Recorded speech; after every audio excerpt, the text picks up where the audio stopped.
Shalom, shalom, daughters of Zion. This is Ima Ayalea coming back at you with another video.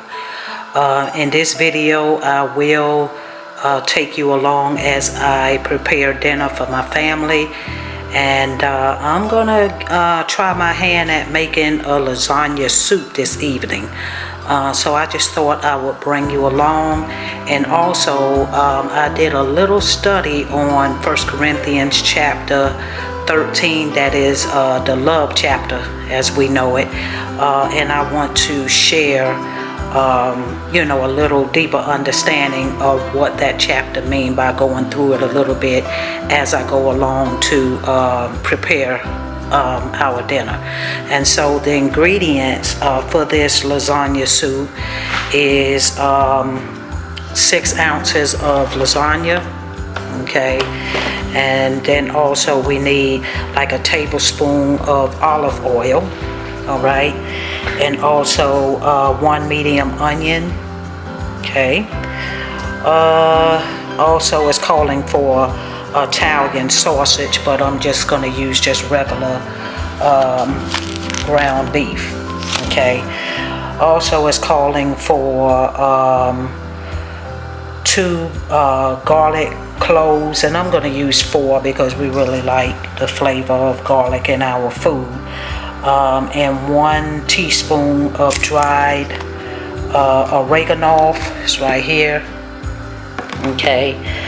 And let's see, we are going to have 32 ounces of beef broth, okay. I'm gonna make this beef broth. I actually have the water boiling for that right now to make that beef broth. And also you can use chicken broth as well, whatever one that you would like. Okay, so it also is calling for a 1/2 cup of basil, okay. So I have this basil right here, and a 1/4 cup of parmesan cheese, okay. I have that right here, okay. And then also 1/2 cup of 1/2 and 1/2, okay. All right, so what I'm going to do now, I'm just going to step off and set my camera up, and then let's get this here party started, okay. I'll be right back shortly. Okay, shalom, shalom again. Just wanted to show myself. I'm Ima Ayalea, coming to the Daughters of Zion. And like I was saying earlier, this is basically going to be a video just having y'all to follow me along as I prepare dinner for my family. And tonight I will be preparing for the first time lasagna soup.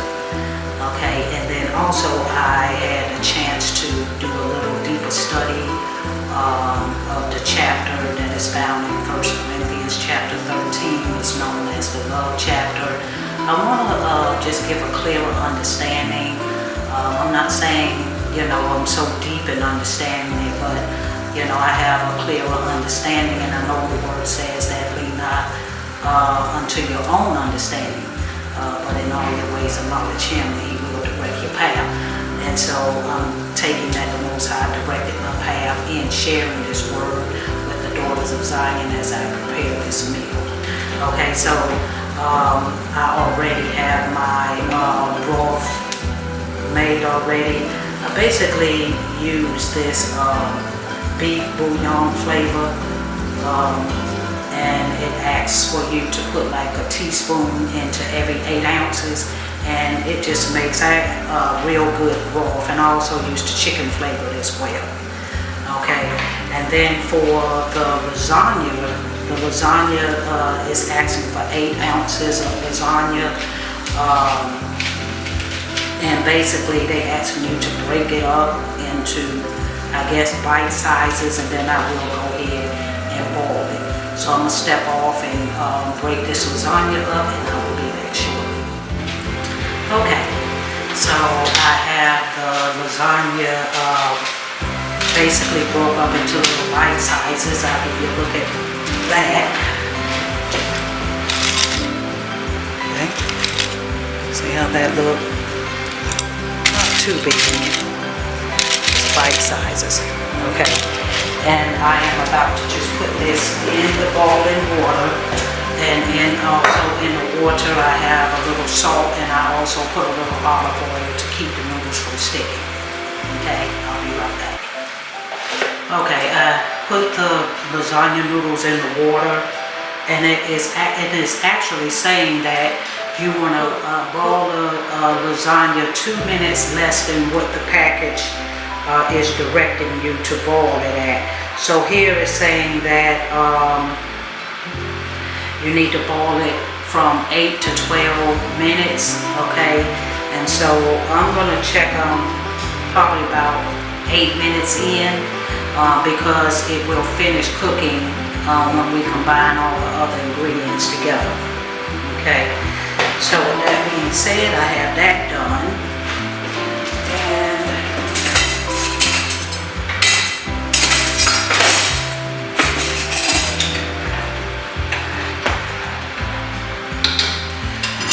okay, I gave that a little stir. Okay, so we got that on, and it says once the noodles is done, I basically want to drain the noodles and drizzle them with a little olive oil. I will do that even though I put some olive oil into the water as well. Okay, so next it says in the pot we want to go ahead and put the beef and then go ahead and saute you know, until it's thoroughly cooked, okay, well done. And then we want to break the beef up into small pieces, okay? And then we add the onion and let it cook with the beef until it's, you know, basically sauteed, translucent, okay? And then we're going to stir in the garlic, the oregano, and cook that for like 30 seconds, okay? So I'll get that going, and I'm going to put that in a big pot.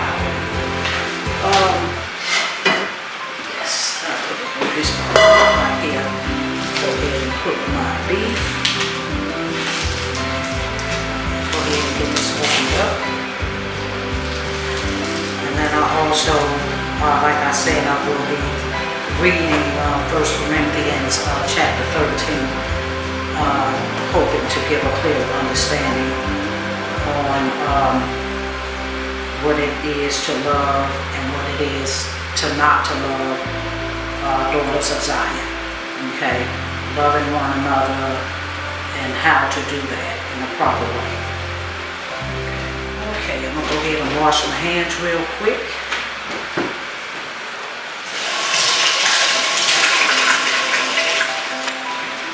Okay, I'm going to go ahead and get this beef and get it on the stove so it can start cooking. Alright, we got that going. Alright, so I'm going to go ahead and start reading a little bit of 1 Corinthians chapter 13 while I am cutting up the onion and also the garlic.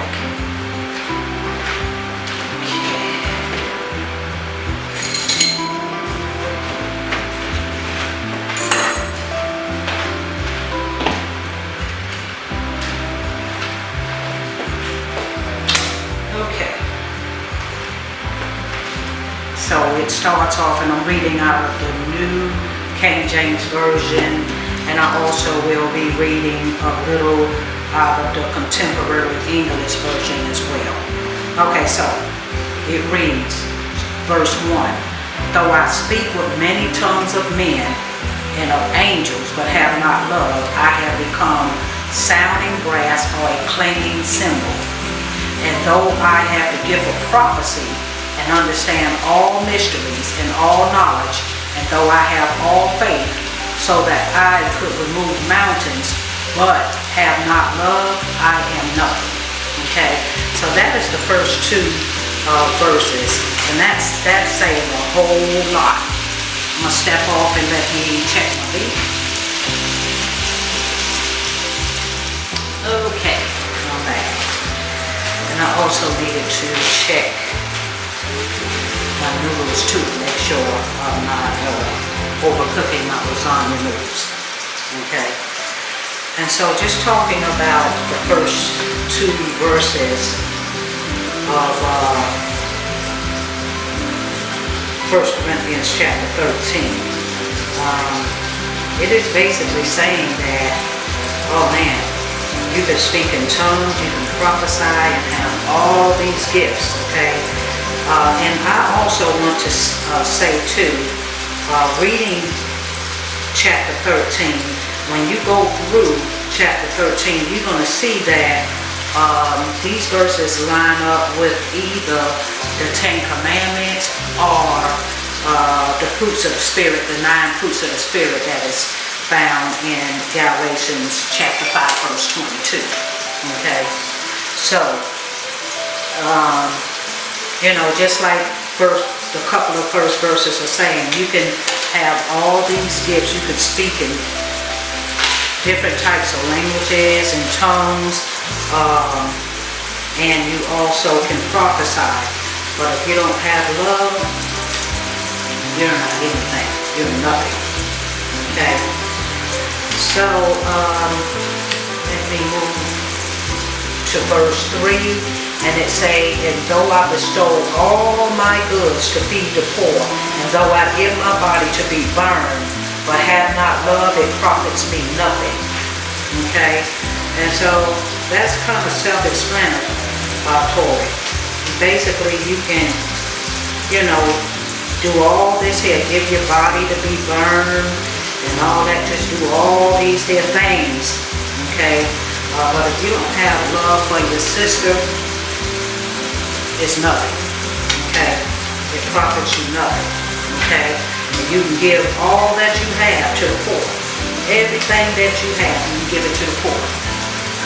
But if you don't have love for your sister, you is not amounting up to nothing.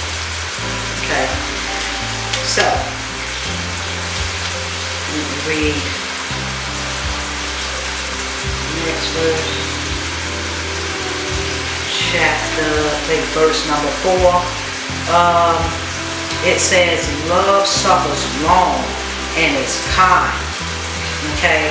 So, like I said, these 13 verses, well, the few that I'm fixing to go over now, for the most part, they're going to line up with the fruits of the Spirit, or fall somewhere in there dealing with the 10 Commandments. Okay? So when we look at verse 4, when it says, where it says love suffers long, okay? So when you think of that, suffering long, that is basically patience, okay? And patience is one of the fruits of the Spirit.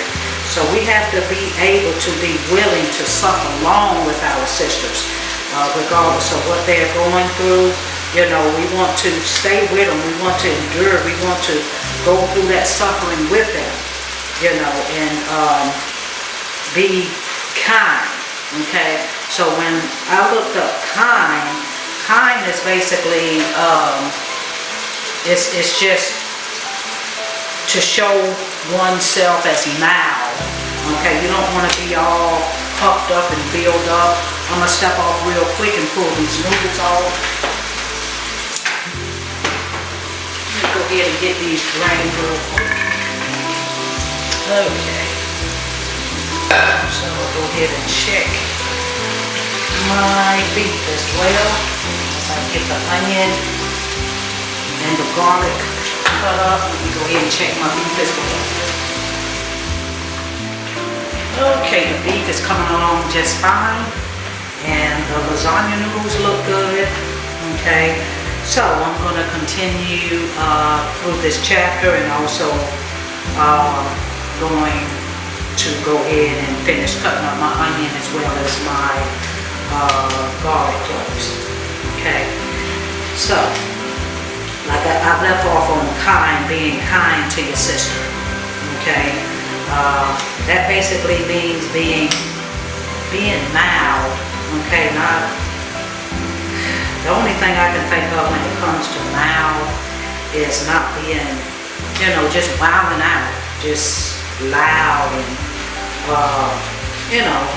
just just wilding out. That's the best definition I can come up with what being kind to your sister. Okay, and so it also says in verse 4 that love does not envy. Okay, so envy can basically be placed up under one of the 10 commandments. Do not covet. Okay, do not desire. Okay, don't sit up there, you know, with your sister looking at what she have on, or you know, her man, or different things like that. You sitting up there envying her because you want what she has. Okay, that basically envy means to covet. Okay, you have a strong desire for what your sister has. Okay, the Bible says we are not to do that. Okay, all right, and that is envy. Okay, verse 4 says, love suffers long and is kind. Love does not envy. Love does not parade itself. Parade itself. Parade itself means to boast about yourself. Okay, and basically it means to display yourself. You know, and boy, y'all, spirit moved in me on that one, because I see a lot of our sisters have ourselves on display. We want to be seen by what we wear, a lot of things where our sisters just want to be seen. They want that attention. Be like that. Okay, let's get back with this chapter 13, the love chapter. Okay, and that was verse 4. Okay, so love does not parade itself. Okay, you just don't be out just, you know, man, look at me, you know, being all flashy, want to be seen, making sure you be seen, you know. So the Bible says we are not to do that. Going to verse 5. Okay, it says, love does not behave rudely. Okay, it does not behave rudely. And I want to say, let's see. Okay, verse 4, I forgot to say that love is not puffed up. Okay, and puffed up basically means like swelled up. You know, puffing yourself up.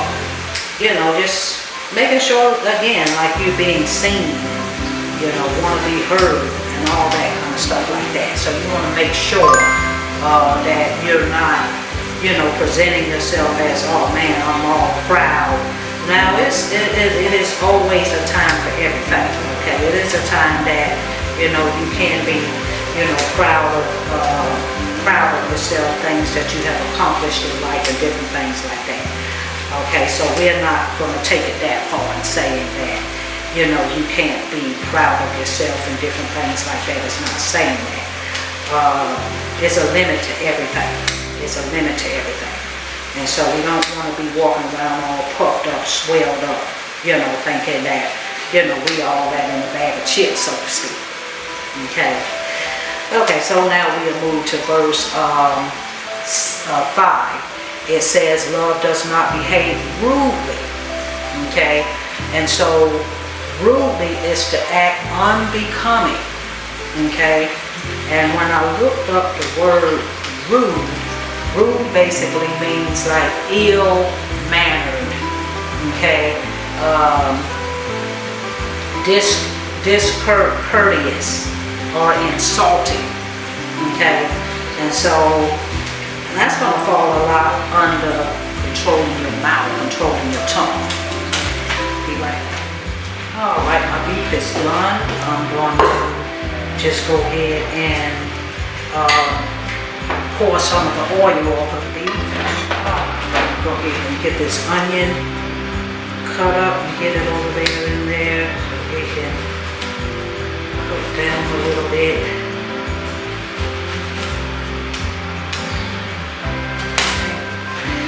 And while I'm doing that, let's go and finish out, I think it was verse 5. Yes, it does not, love does not behave rudely. okay? And, well, that has a lot to do with the tongue, okay? As the Bible says in Proverbs chapter 18, verse 21, that life and death is in the power of the tongue, okay? And so we want to be careful about how we speak to one another, okay? We don't want to speak like ill-mannered, like using words that is not becoming of the daughters of Zion. A lot of us, we know what those choice words are. So we just want to make sure that we, you know, like that saying is, didn't your mama teach you some manners? Okay, so basically that's how we want to behave towards one another. We want to act like we've been taught some manners when we're speaking to one another and dealing with one another. Okay. And then verse 5 also says that love does not seek its own. Okay. So that verse is saying that love, what it means by we should not seek our own,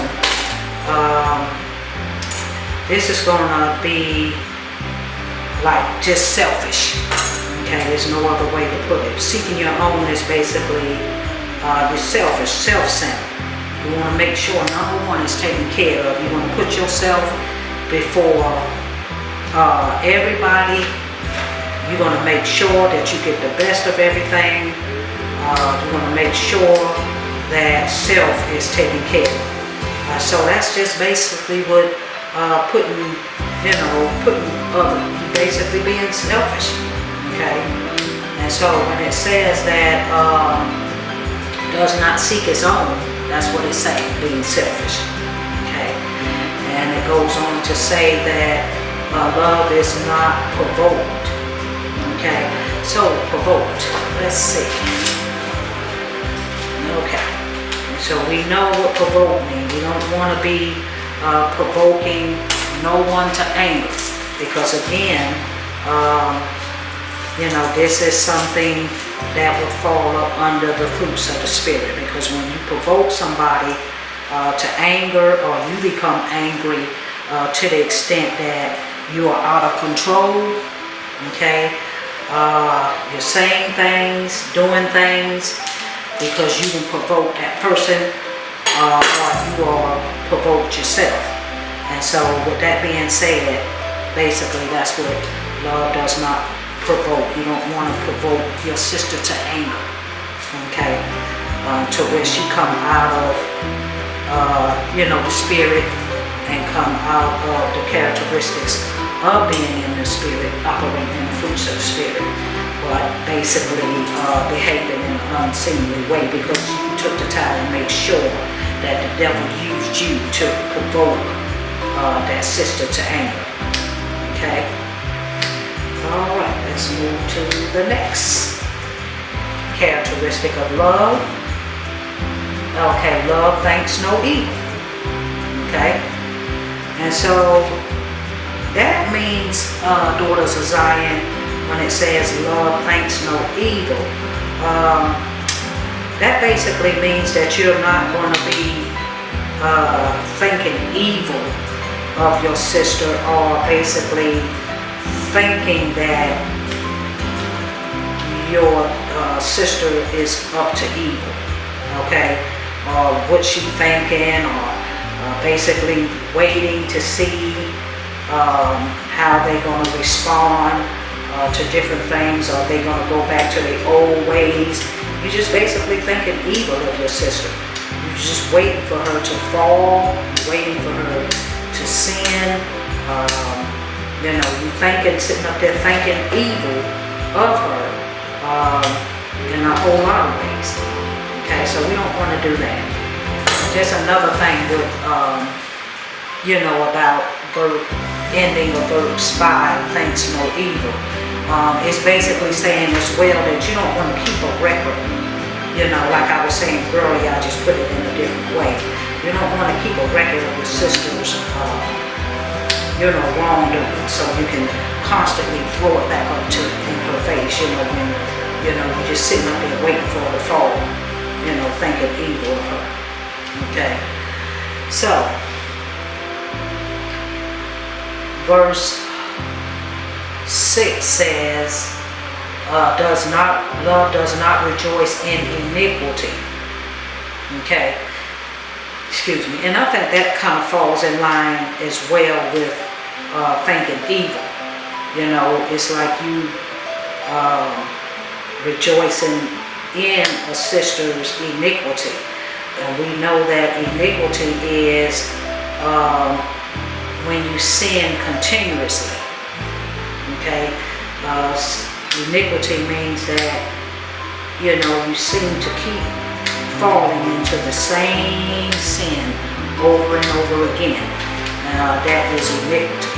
And so Most High says that we as daughters of Zion,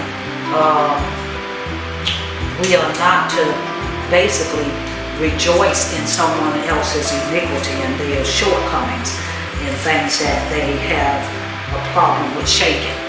Okay, so we don't sit up there and rejoice because another sister is struggling in a certain area that we are not. Because none of us is perfect. We all struggling with something. Believe that. We all are struggling with something. Okay. Let's keep it moving. Okay, but it says it rejoices in the truth. Okay, love rejoices in truth. Okay, so we basically want to rejoice with our sisters of things that are truthful, that she is saying and things that she is doing. Okay. All right, and moving on to verse 7, it says love bears all things. Okay, and so bears all things. It means that you are basically supporting your sister. Okay, regardless of what the situation is, if your sister is going through something, hard or going through some kind of trial in their life or whatever, you're there to support them. You are there to bear them up and hold them up and support them. Okay, you're not going to leave them, especially when they're going through whatever it is that they're going through. Okay? Alright, so with that being said, let's move on to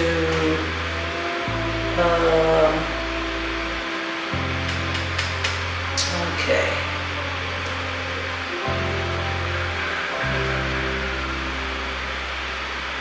Okay. Verse 7, love believes all things. Okay. You want to believe the positive for your sister.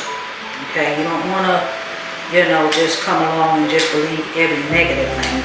You want to believe the positive in your sister. Okay, you want to believe, love is believing in your sister that they can overcome. They can, keep the commandments. They can do the things that the Most High called for us to do. Okay, we want to believe in one another. Okay, we want to definitely believe in one another. Okay, and it also says in verse 7 that we want to believe all things, hopes all things, and endures all things. Okay, so hope means you just want to be hopeful towards your sister that she'll get it. She will get it. She will grow past, the situation that she finds herself in, or the iniquity that she finds herself in. She'll grow past that. So we want to be hopeful. We want to be hopeful. Now, enduring all things, to me, that basically means that, you want to remain with your sister and tarry with your sister. Okay, it's like when, the saying is that, some friends are a friend as long as things are going good. But once things go south, you out of there. okay? Leaving your sister high and dry. You're not tarrying with her, okay? You're not enduring, okay? That's what it means to endure. That you're staying there with your sister, abiding with her, okay? Going through it with her, all right? Okay, let's go to verse 8. Verse 8 says that love never fails, but whether there are prophecies, they will fail. Whether there are tongues, they will cease. Whether there is knowledge, it will vanish. Okay. So with that being said, I basically wanted to read that one out of the Contemporary English Bible. But let me see, can I go ahead and get this in the pot real quick? Okay. All that cut up. And we're going to get all this in the pot. Okay. Okay. We want to, get this in here.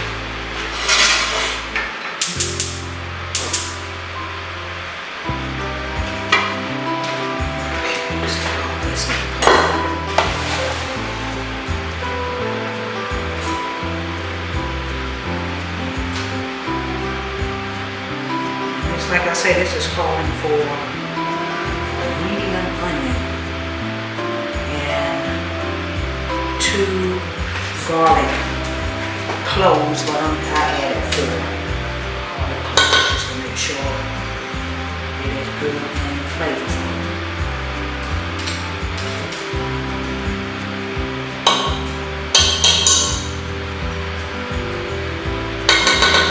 Get this over here on the stove and low heat.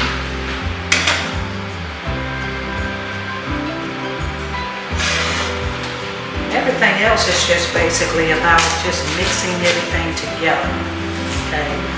So I got everything cut up over there. Once I get the onion and the garlic translucent, and then I can go ahead and add everything else.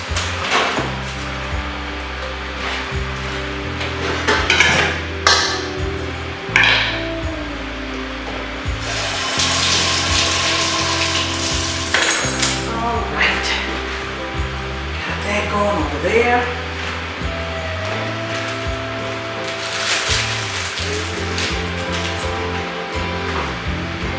A little more onion.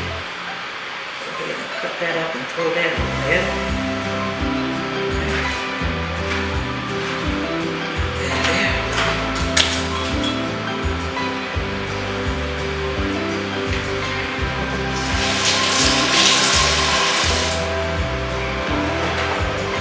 Okay, we have that done. So,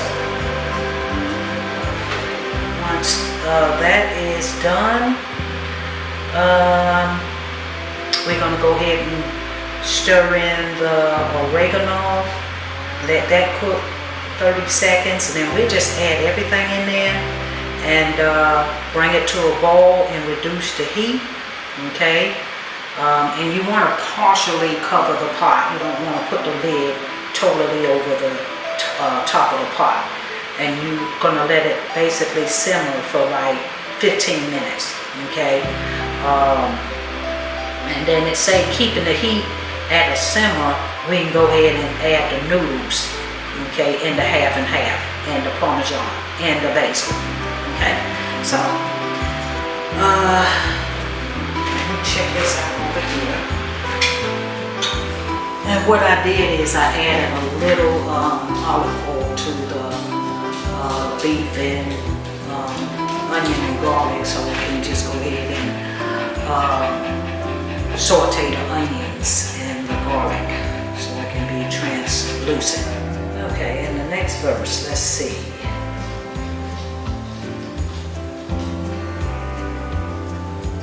Okay, verse 9, it says, for we know in part, and we prophesy in part. But when that which is perfect has come, then that which is in part will be done away. Okay, and that's verses 9 and 10. And so my understanding of that is basically, you know, when we prophesy, when we're speaking in tongues, having all this knowledge, we are not the total package. We don't know it all. Okay, so we have only a part of it. We don't have the total package of knowledge. We don't have the total package of speaking in tongues. We don't have the total package in prophesying. But it's saying when the perfect one comes, that is Hamashiach, Yahushai. Okay, and then that's when everything will be made complete and perfect when Yahushua returns. 10 verse 11, it says, when I was a child, I spoke as a child, I understood as a child, I thought as a child, but when I became a man, I put away childish things. Okay, and 12 says, for now we see in a mirror dimly, but then face to face. And it says, now I know in part, but then I shall know just as I also am known. And the last verse it says, and now abide faith, hope, and love. These three, but the greatest of these is love. Okay, so again, ending this chapter, it's basically saying, like, when I was a child, I did childish things. And that can be looked on as physical and also spiritual. Okay, because when you first come into the walk, you're basically a babe. Okay, you're trying to learn what it means to keep the Lord's statutes and commandments of the Most High. Okay, and so you're basically a babe in the truth. And then you mature, you know, you start, you know, desiring the meat of the word, and how we can apply it and live it out in our lives, okay? And so that's my understanding of what it means by, you know, childish, and then putting away childish things, and then now you're walking as a mature adult. And but again, like I said, even in walking as a true, as a full adult, just like the word said in this chapter, we only know in part, okay? How much knowledge we gain, we only know in part. And this is basically a faith walk. This is a walk that we will be walking out the rest of our lives. We will never perfect this walk. Okay, we will never perfect it in these bodies. We are perfect. We are made perfect through Yahushua HaMashiach, and it's only because of Him. Okay. Because none of us can keep the law, you know, the way the Most High calls for us to keep the law. Not saying we're not supposed to try to do our best, but the law is for those who break the law. Okay, it's like, for instance, you know, you driving down the road and the speed limit say 55. If you're doing 55 or below, sometimes I think in some states they allow you to go 5 or 10 miles over.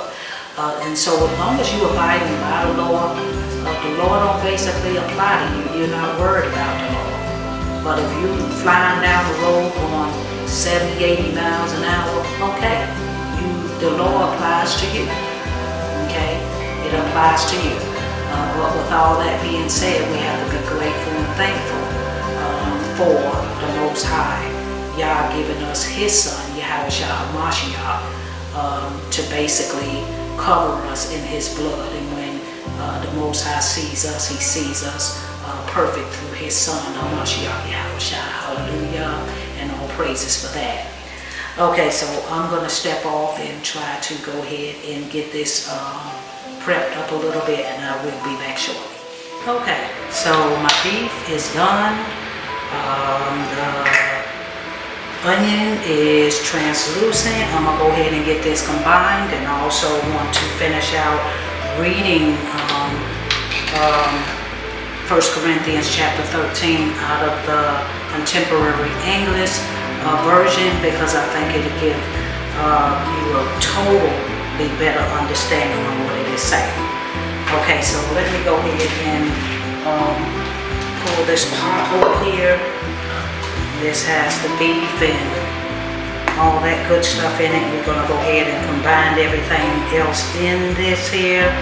And it is asking that we basically with the noodles, the lasagna noodles, to put a little oil, olive oil on them. Okay, I'm gonna do that real quick. Not a lot. Okay. And I'm gonna use my hand to just move it around a little bit. And I think it's to keep them from sticking so bad. But I did put, you know, some of the olive oil in the boiling water and some salt as well, you know, when I was cooking. Okay, and they are sticking, but you know, I'll just pull them loose, get a little oil on them, and we're gonna keep this thing moving.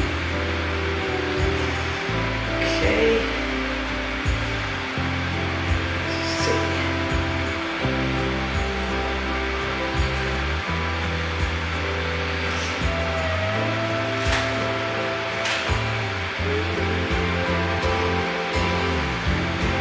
I hope that the daughters of Zion, those that work, as I do, enjoy your long weekend with the extra day off yesterday for some of us.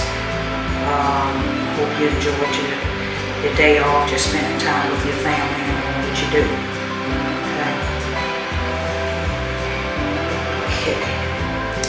Alright, we're going to go ahead and get this mixed up. Alright, let's do this. Let's do this. Okay, so we got the beef and the onion mixed and the garlic. Okay, got that done, and we did that. And we want to add the oregano. It's calling for 1 teaspoon. Okay, 1 teaspoon of the dried oregano. All right. Let's go ahead and get that going. Okay. This out of the way. Okay, next is the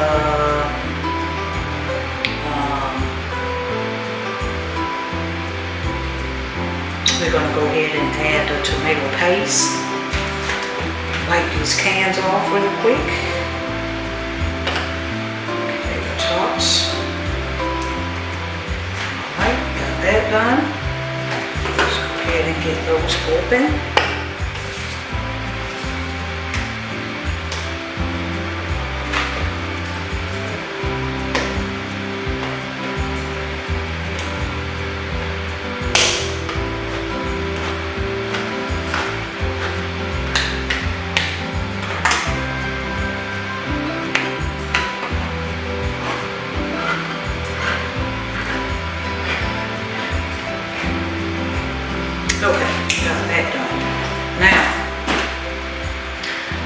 Alright, let me wash my hands real quick again.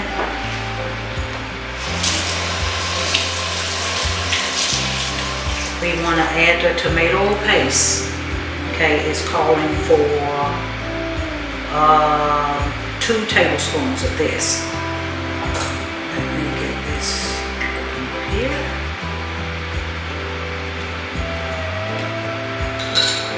And where is my tablespoon? Right here.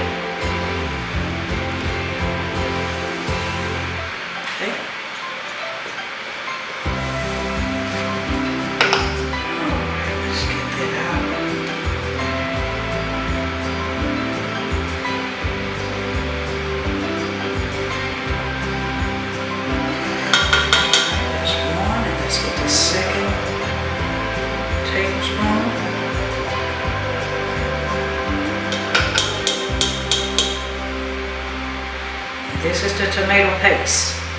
It's calling for 2 tablespoons of the tomato paste.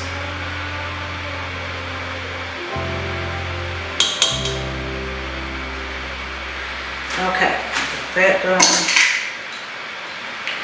And then it's calling for a 15-ounce can of crushed tomatoes with the juice. Okay, so you do not want to pour the juice off. You want to just use the whole can, 15-ounce can of crushed tomatoes, including the juice. Let's get that poured off in here.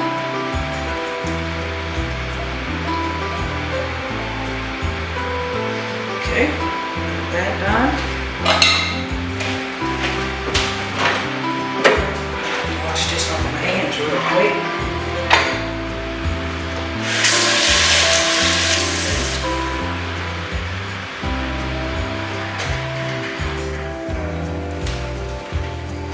All right, we got the tomato paste and the crushed tomatoes in there. And we want to go ahead and put the broth in as well. I made the broth earlier. Okay. Stir that up real good.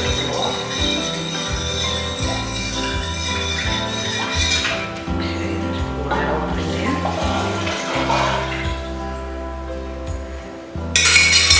Okay, that done.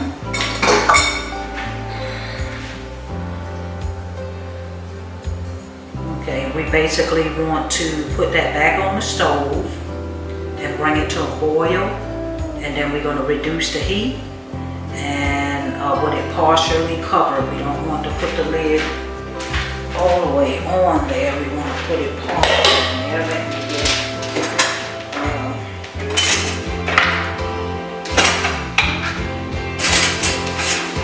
spoon.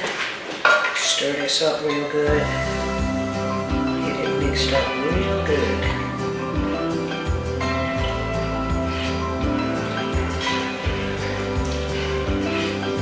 Right.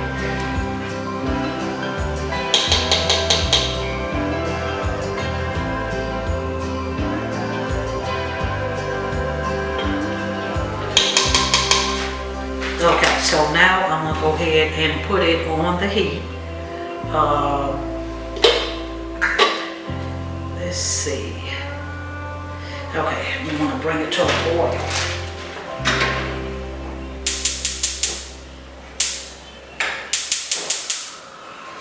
Okay, let that come to a boil, and we're going to reduce it, reduce the heat, and then we're going to put a lid on there partially, and then we're going to let it simmer for 15 minutes. Okay. So we're coming to the end. We're getting there. We're going to eat sometime tonight. We're going to get it done. Okay. And so while that is happening, I'm going to go ahead and read 1 Corinthians chapter 13 out of the Contemporary English Version. I just love the way it says things, especially at the end of this chapter. Okay, so it says, what if I could speak all languages of humans and of angels? If I did not love others, I would be nothing more than a noisy gong or a clanging cymbal. What if I could prophesy and understand all secrets and all knowledge? And what if I had faith that moved mountains? I would be nothing unless I loved others.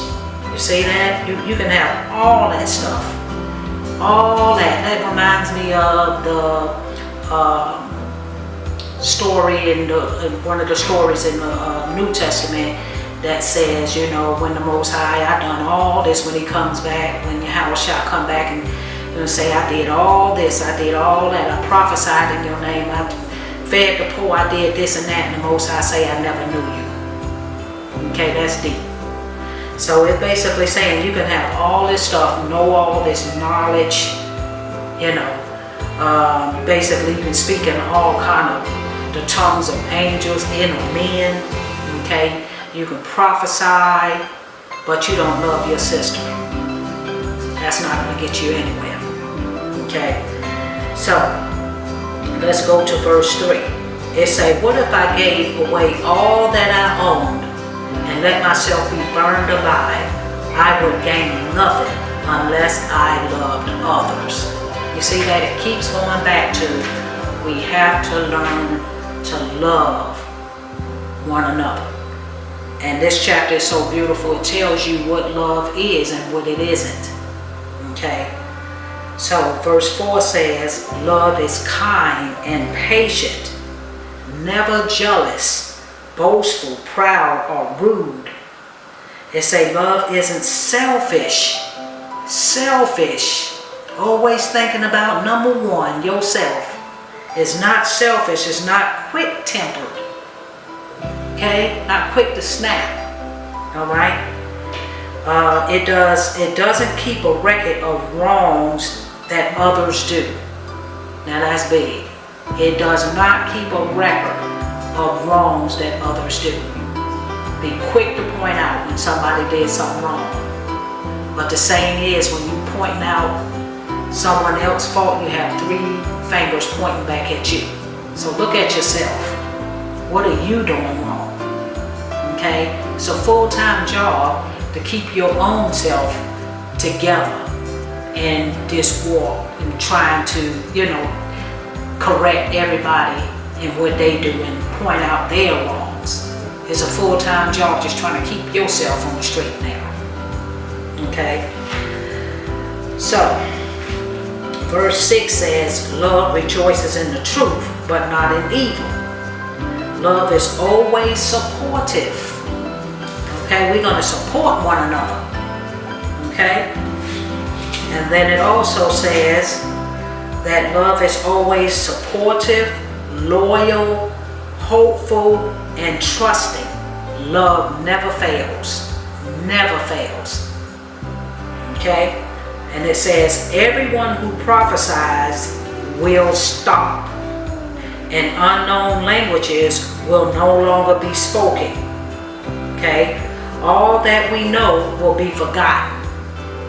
We don't know everything, and our prophecies are not complete. But what is perfect will someday appear, and that is Yahushua HaMashiach. And what isn't perfect will then disappear. Okay? And verse 11 says, when we were children, we thought and reasoned as children do. But when we grew up, we quit our childish ways. Okay? Now, all we can see of Elohim is like a cloudy picture in a mirror. Later we see him face to face. We don't know everything, but then we will, just as Elohim completely understands us. For now, there are faith, hope, and love, but of these 3, the greatest is love.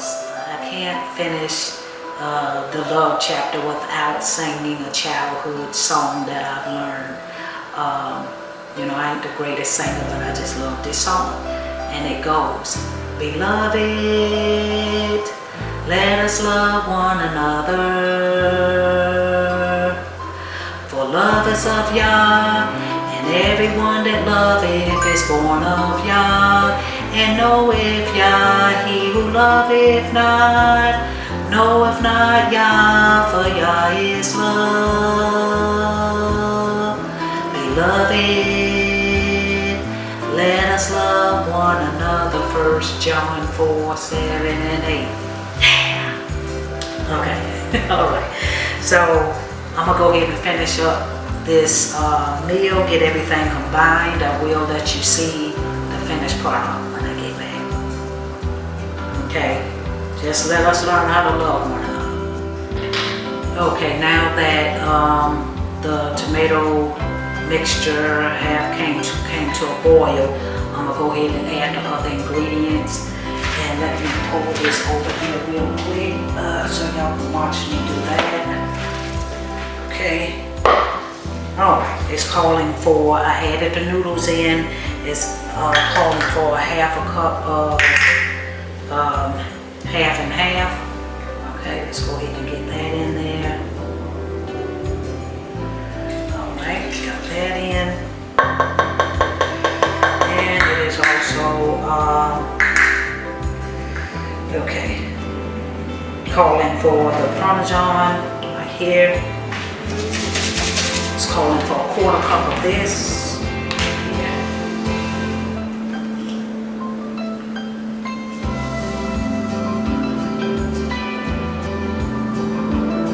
Okay, got that in there.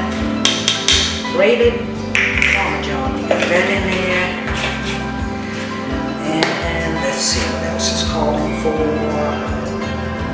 The basil. This is the basil right here. Okay. And it is calling for half cup of basil. This is a half cup right here. I believe it's going to be this whole pack, and it is. Okay. I'll get all that out. And that's it. We're going to let it simmer for probably about 15 minutes, and it'll be good to go. And I will be back to show you the finished product. Alright, daughters of Zion, I just wanted to share the final product. This is called Lasagna Soup. Okay. It has been simmering for about 10 minutes now. I will go ahead and let it simmer for another 5 or 10 minutes. Okay, and then we will be tearing into it. Yummy to the tummy. And I do want to say as well that after me and my husband tasted it, we added a little salt and pepper to it. But besides that, I basically stuck to the recipe. Okay.